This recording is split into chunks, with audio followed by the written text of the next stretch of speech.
পাকা আমের লাচ্ছি তৈরি করব। গরমে একদম শরীর ঠান্ডা করা একটা রেসিপি। পাকা আমের এই সিজনে এই রেসিপিটি একবার ট্রাই করে দেখতে পারেন। আসসালামু আলাইকুম, কেমন আছেন সবাই? যে যেখান থেকে আমার ভিডিওটি দেখছেন সবার জন্য রইল অনেক অনেক শুভেচ্ছা ও ভালোবাসা। তৈরি করার জন্য আমি এখানে 3টি পাকা আম নিয়েছি আর 4 কাপ টক দই নিয়েছি।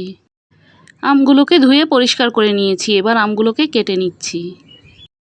আমি আমগুলোকে কিউব করে এভাবেই কেটে নিচ্ছি। আপনারা চাইলে আপনাদের মন মতো যে কোনোভাবেই কেটে নিতে পারেন।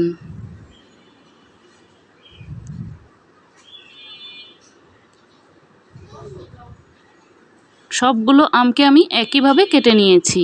আমগুলো কেটে একটি প্লেটের মধ্যে নিয়ে নিয়েছি। এবার একটি ব্লেন্ডার জারে নিয়ে নেব। আমি এখান থেকে অর্ধেকটা পরিমাণ আম নিয়েছি আর অর্ধেকটা পরিমাণ টক দই নিয়েছি। দুইবারে আমি ব্লেন্ড করে নেব। দিয়ে দেব 2 টেবিল চামচ গুঁড়া দুধ। গুঁড়া দুধটা দিলে কিন্তু টেস্টটা খুবই ভালো আসবে। আর দিয়ে দেব 4 টেবিল চামচ চিনি।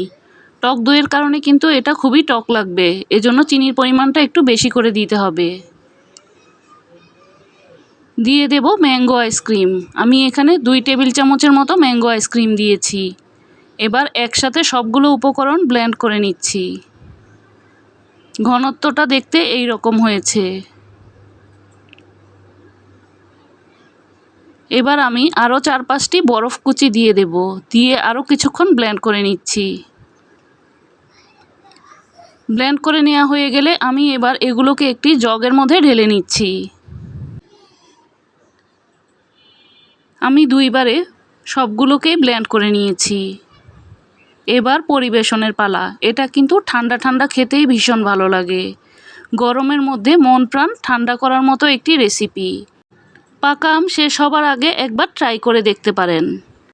বাসায় মেহমান আসলে যদি ঠান্ডা ঠান্ডা এইরকম আমের একটা লাচ্ছি পরিবেশন করেন তাহলে কিন্তু খেয়ে একদম খুশি হয়ে যাবে। আমি এখন সাজিয়ে নিচ্ছি। আপনারা আপনাদের মন মতো যে কোনোভাবেই পরিবেশন করে সাজিয়ে নিতে পারেন।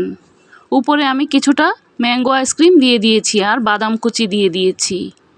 দেখতে যেমন সুন্দর, খেতেও কিন্তু ভীষণ মজার।